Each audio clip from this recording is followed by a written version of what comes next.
नमस्कार, स्वाभिमानी TV news चॅनलच्या बातमीपत्रात आपलं स्वागत।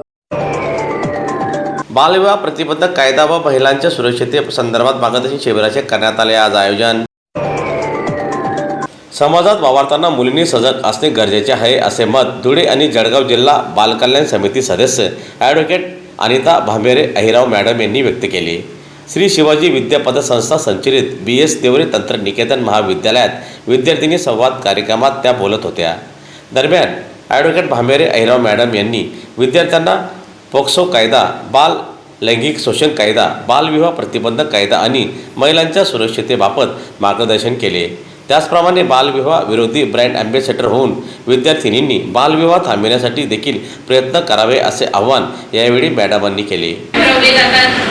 इथे जेव्हा माझी घोडविसे मॅडम होत्या त्यांनी तर आदेशच काढला होता की जिथे बालविवाह होईल आणि त्याच्यामध्ये ज्या सहभागी जे कोणी असतील त्या प्रत्येकावर गुन्हा नोंदवला जावा आणि ते तसं होऊ नये म्हणून वेगवेगळ्या संघटनांकडून म्हणजे मंडपवाले असतील, त्यांचे मेन कुणी असतील, जे काही हॉल वगैरे आहे त्यांचे जे कुणी अध्यक्ष असतील, वाजंत्रीवाले, भटजी किंवा अजून तत्सम त्या प्रत्येकाला बोलवून प्रत्येकाला हे समजावून सांगितलं होतं की असं होऊ नये म्हणून तुम्ही काळजी घ्या। मग त्यासाठी तुम्ही मुलीची आणि मुलाची जन्मतारीख विचारायची, त्याचे काही प्रूफ असतील तर ते बघायचे, कारण जर असं नसेल तर मग आम्हाला तुमच्यावर कार्यवाही करावीच लागेल। याच्यासाठी हे सगळं केलेलं होतं। आणि बालविवाहासाठी पोलीस यंत्रणा पण राखते।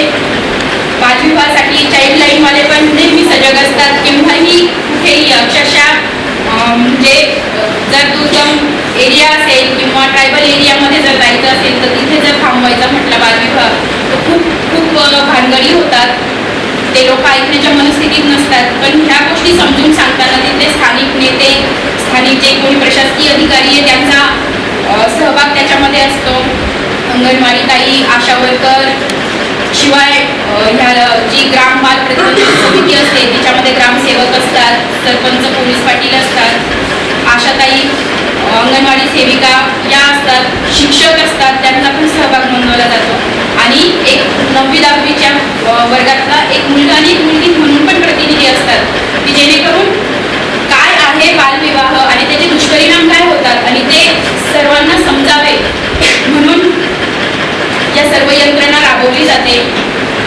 आणि जेव्हा हे बघतो आम्ही आमच्या समोर आल्यानंतर म्हणजे 10वीची पेपर होते, इतिहासाचा 15 तारखेला पेपर, 17ला भूगोलचा पेपर, म्हणजे 2 पेपर द्यायचे सोडून दिली मुलाबरोबर पळून गेली। आपलं 1 वर्षाचं काय नुकसान होतं? जे स्पर्धा परीक्षेचा अभ्यास करतात त्यांना विचारा की तुमचं जर 1 मार्कावरून जर तुम्ही केलात किंवा एक वर्ष आपलं कसं किती महत्त्वाचं आहे, कारण पुन्हा ती परीक्षा द्यायला आपल्याला पुन्हा जमणं आणि तेव्हा परत त्यासाठी वाट बघणं, अभ्यास करणं आणि तितके तुमचे कॉम्पिटिटर पण वाढतात। त्यामुळे ह्या गोष्टींचा पण विचार व्हायला हवा की आपण आज ज्या एजमध्ये आहोत, आपण इथे आहोत, आपलं